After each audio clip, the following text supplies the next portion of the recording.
মুখ্যমন্ত্রীর আইনজীবী হিসেবে মামলার লড়া, নির্বাচনের পরে ওনাকে ওই কাজ করতে হবে, ওই প্র্যাকটিস করছেন উনি অনেক কিছুই করেন, গায়ক, কবি, সাহিত্যিক, ওটা দেখে নিচ্ছেন। উনি হয়তো ধরেই নিয়েছেন এপ্রিলের পরে সরকার থাকবে না, কিছু তো করতে হবে।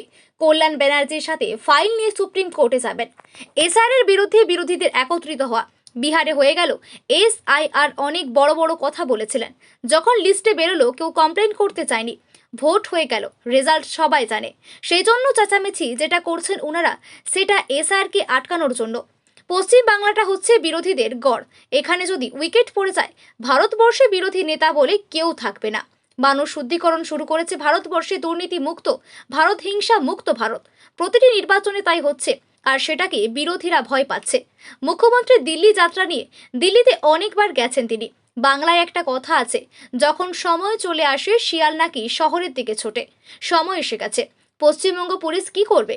তার সামনে খুন ধর্ষণ হচ্ছে, পুলিশের সামনে বোম মারছে, কালিয়াচক থানায় আগুন দিল, পুলিশ লুঙ্গি পরে ছুটে দিল, লুঙ্গি ছেড়ে ছুটে দিল। টিএমসির গুন্ডাদের দেখলে টেবিলের তলায় লুকায়, আলমারির পেছনে লুকায়। সেই পুলিশ দিল্লিতে কি করবে? দিল্লির পুলিশ থেকে মমতা ব্যানার্জির অবস্থা খারাপ হয়ে গিয়েছে। বাংলার পুলিশের ওপর বাংলার লোকের আস্থা নেই। দিল্লির পুলিশ পুলিশের কাজ করছে। সুপ্রিম কোর্ট বলেছিল এসআর কেন্দ্রেতে সুরক্ষা দিতে। এখানকার সরকারকে যখন বিরোধীরা, আমাদের পার্টির লোকেরা, বিএলএরা তখন মেরে মাথা ফাটিয়ে দিয়েছে। ওদের গুন্ডারা, ওদের নেতারা যখন সুপ্রিম কোর্টে বলেছিল সুরক্ষা দিতে, সুরক্ষা কি দিয়েছে? তখন কাউকে দেখা গেল না পুলিশ আছে। তা কোথায়? পুলিশ গুন্ডা এক হয়ে গিয়েছে, টিএমসির ক্যাডার হয়ে গিয়েছে। ওই পুলিশ গেলে দিল্লির লোক কি ট্রিটমেন্ট করবে তা দেখা যাবে। মালদায় বললেন দিলীপ ঘোষ। আজ সকলে ইংরেজবাজার শহরে পোস্ট অফিস মোড়ে চায় পেয়ে চর্চা করেন তিনি।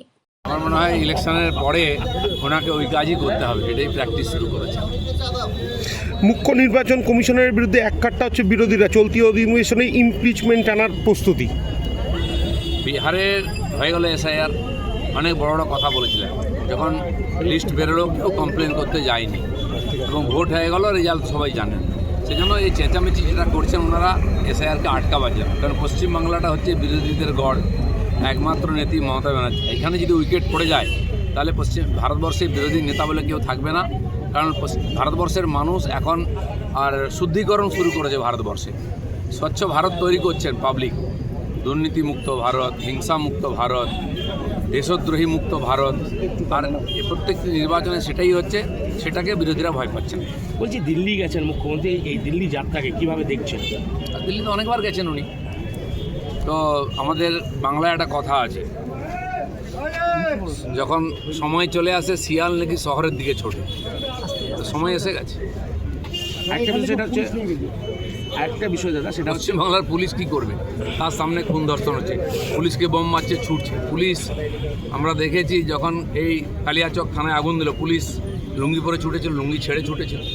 যে পুলিশ টেবিলের তলায় লুকোয় টিএমসি গুন্ডাদের দেখলে, যে আলমারির পেছনে লুকোয় ফাইল মাথায় দিয়ে, সেই পুলিশ দিল্লিতে কী করবে? আসলে পুলিশ কি জানেন না তো মমতা ব্যানার্জি? দিল্লির পুলিশ দেখে ওনার অবস্থা খারাপ হয়ে গেছে। দিল্লির পুলিশের ওপর কি আস্থা নেই দিদি? দিল্লির পুলিশ কেন, কোন বাংলার পুলিশের উপর বাংলার লোকের আস্থা নেই? দিল্লির পুলিশের কাজ করছে। যখন সুপ্রিম কোর্ট বলেছিল এসআইআর কেন্দ্রেতে সুরক্ষা দিতে এখানকার সরকারকে, যখন বিরোধীরা, আমাদের পার্টির লোকেরা, বিএলএরা গিয়েছিলেন কমপ্লেন করতে, তাদেরকে মেরে মাথা ফাটিয়ে যায়, তাড়া করছিল ওদের এমএলএরা, ওদের নেতারা, গুন্ডারা মিলে। তাই সুরক্ষাই তো বলেছিল সুপ্রিম কোর্ট, দিয়েছে। আইজি, ডিজি, এসপি কাউকে দেখা গেল না। পুলিশ আছেটা কোথায়? পুলিশ গুন্ডা এখানে সব এক হয়ে গেছে, তারা তো টিএমসির ক্যাডার হয়ে গেছে। ওই পুলিশ গেলে দিল্লির লোক কি ট্রিটমেন্ট করবে দেখা যাবে। আজকে আইনজীবী হিসেবে যে লড়তে হচ্ছে, কেন, তার উদ্দেশ্যটা কি, কি মনে হয়, কেন করলো স্ট্যান্ড? কিছুই করেন ওনার জীবনে, দেখুন না, কবি, সাহিত্যিক, দার্শনিক, গায়ক, নর্তক সবই আছেন উনি। আমার মনে হয় ওটা দেখে নিচ্ছেন। আর উনি হয়তো ধরেই নিয়েছেন যে এপ্রিলের পরে সরকার থাকবে না, তখন কিছু তো করতে হবে। কল্যাণ ব্যানার্জি আর দুজন মিলে ফাইল নিয়ে সুপ্রিম কোর্টে যাবেন। বলছি, একটা বিষয়, সেটা হচ্ছে নির্বাচন কমিশনের সাথে বৈঠকের পর মমতা বন্দ্যোপাধ্যায় অসহযোগিতার অভিযোগ করছেন, পাল্টা নির্বাচন কমিশন অশোভনীয় আচরণের অভিযোগ করছেন। না, 1.5 ঘন্টা তাহলে কি করলেন? ককাপ চা খেয়েছেন? যদি অশোভনীয় বা অসহযোগিতা ছিল তখনই বেরিয়ে আসা উচিত ছিল। 1.5 ঘন্টা মিটিং হয়ে যাওয়ার পরে উনি দেখলেন যে খবর হবে না, তাই টেবিল তাপড়ে বাইরে এসে ড্রামা করতে শুরু করলেন। তো এর আগেও ভাইপো গিয়েছিল, ওনার খুব কষ্ট হয়েছে নাকি ওনাকে আঙুল দেখিয়ে দেয়।